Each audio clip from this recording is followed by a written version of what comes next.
Tumpahan minyak dari aktivitas pengeboran ilegal di Kecamatan Sungai Lilin, Kabupaten Musi Banyuasin menyebabkan sumur minyak ilegal tersebut meledak dan menyambar sumur bor ilegal lain di sekitar Sungai Parung pada hari Jumat minggu lalu.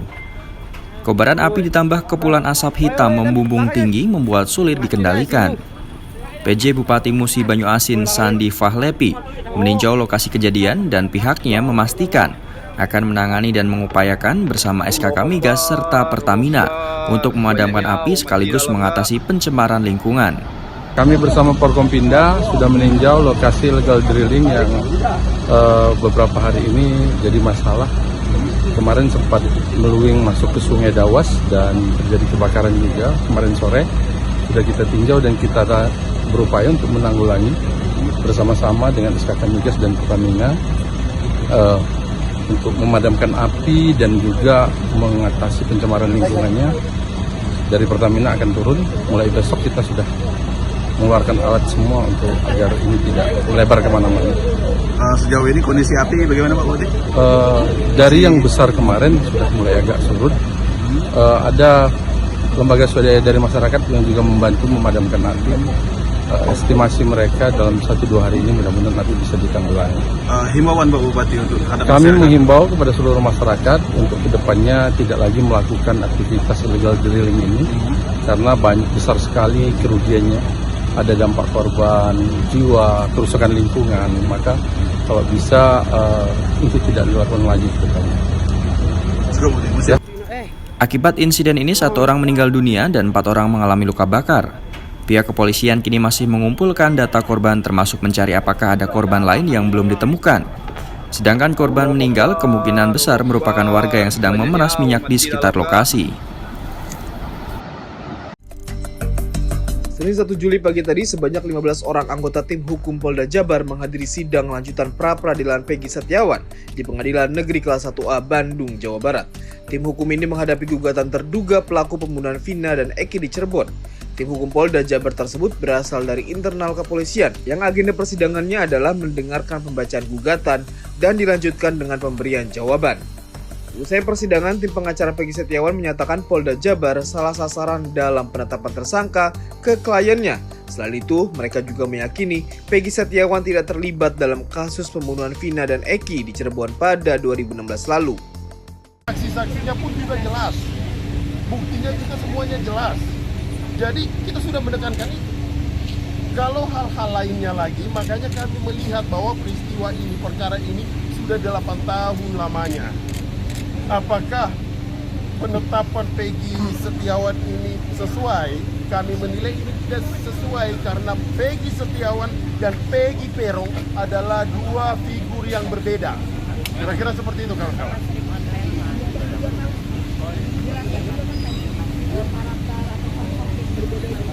Ya, kita sudah menjelaskan mulai dari ciri-ciri fisik, ya kan, kemudian alamat, ya kan, usia juga semuanya berbeda. Tidak bisa kita memaksakan, makanya kami mengajukan pra-peradilan ini karena kami menilai bahwa terhadap klien kami ditangkap dulu, baru dicocok-cocokkan nih, dicari saksi, cari bukti. Ini penegakan hukum seperti ini kami. Sementara itu, Kabid Hukum Polda Jabar Kombes Pol Nur Hadi Handayani sudah menyiapkan alat bukti serta fakta dalam penetapan Peggy Setiawan sebagai tersangka. Kalau dia menyatakan 2 alat bukti yang nggak cukup, terserah mereka, gitu kan? Itu hak mereka untuk menyampaikan. Tapi kami sangat siap menunjukkan alat bukti yang telah dilakukan oleh tim penyidik Polda Jabar. Pak, kira-kira untuk alat buktinya nanti Pak akan ditunjukkan untuk persidangan selanjutnya atau bagaimana Pak? Ya, nanti kita akan sampaikan nanti di persidangan. Pak, untuk kamera Pak. Depan Pak. Kalau jawabannya itu jawaban dalil-dalil yang tadi disampaikan ke kita. Kalau alat bukti nanti ada jadwalnya sendiri. Itu dokumen, barang bukti semuanya. Kemudian ada dari mereka akan tampilkan untuk saksi dan ahli, kita juga akan sampaikan untuk itu aja. Pak, tadi dari Sidang pra-peradilan Peggy Setiawan ini pun akan dilanjutkan kembali pada esok hari, yang nantinya Polda Jabar akan memberikan jawaban atas permohonan gugatan pra-peradilan yang sudah dilayangkan oleh Peggy Setiawan.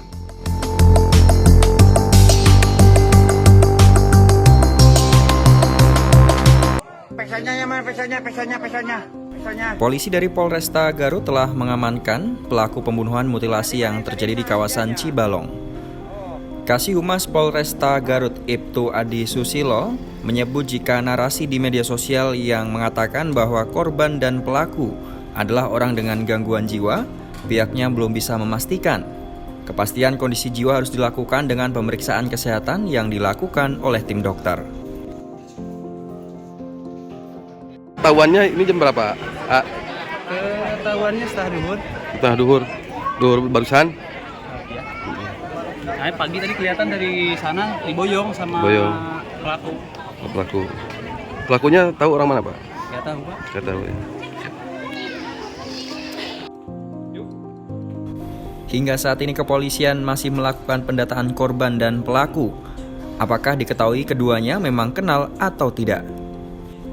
Sebelumnya warga kampung Bandar Limus, Desa Sancang, Cibalong, Kabupaten Garut digegerkan dengan temuan beberapa bagian tubuh manusia. Potongan tubuh tersebut diduga merupakan korban mutilasi. Adapun korban diketahui berjenis kelamin laki-laki. Sedangkan terkait identitas jasad mutilasi, Satreskrim Polres Garut masih mendalami. DKPP atau Dewan Kehormatan Penyelenggara Pemilu memutuskan Hasyim Asyari diberhentikan sebagai Ketua KPU.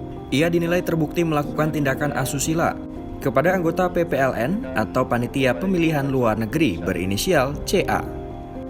Anggota DKPP juga menyebut jika saat di Belanda, Hasyim Asyari membujuk korban untuk melakukan hubungan badan. Hasyim terus memaksa meski korban menolak. Memutuskan 1. Mengabulkan pengaduan pengadu untuk seluruhnya. 2. Menjatuhkan sanksi pemberhentian tetap kepada Teradu Hasyim Asyari selaku Ketua merangkap anggota Komisi Pemilihan Umum terhitung sejak putusan ini dibacakan. 3. Presiden Republik Indonesia untuk melaksanakan putusan ini paling lama 7 hari sejak putusan ini dibacakan. Dan 4. Memerintahkan Badan Pengawas Pemilihan Umum untuk mengawasi pelaksanaan putusan ini. Namun, Hasyim Asyari justru mengucapkan rasa syukur dan terima kasihnya kepada DKPP atas sanksi pemecatan kepada dirinya. Kesempatan ini saya ingin menyampaikan, saya mengucapkan Alhamdulillah dan saya mengucapkan terima kasih kepada DKPP yang telah membebaskan saya dari tugas-tugas berat sebagai anggota KPU yang menyelenggarakan pemilu. Pada teman-teman jurnalis yang selama ini berinteraksi berhubungan dengan saya, sekiranya ada kata-kata atau tindakan saya yang kurang berkenan, saya mohon maaf. Saya kira itu yang dapat saya sampaikan pada kesempatan ini. Terima kasih. Assalamualaikum warahmatullahi wabarakatuh. DKPP meminta Presiden Joko Widodo melaksanakan putusan DKPP memecat Hasyim Asyari. Putusan itu harus dilaksanakan paling lambat 7 hari setelah putusan dikeluarkan. Jersey Timnas Indonesia untuk Olimpiade 2024 Paris telah dirilis pada hari Kamis kemarin. Desain jersey tersebut terbilang begitu impresif. Motif merah putih dengan gradasi jelas dan tegas membuat dimensi jersey ini begitu indah. Sementara jersey versi hitamnya terbilang gagah. Tracksuit untuk tim Indonesia didesain oleh Didit Hedi Prastio. Tetap hitam dan menjadi warna dominan secara bahan. Tracksuit untuk tim Indonesia begitu stretch dan terlihat nyaman dipakai. Masih memakai aparel Cina, Li Ning, desain jersey ini begitu berkelas.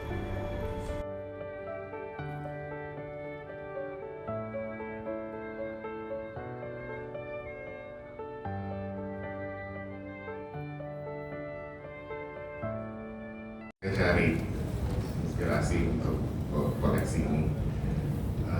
Dan waktu itu sempat research, akhirnya nemunya untuk dengerin lagu Berkibarlah Benderaku. Ya,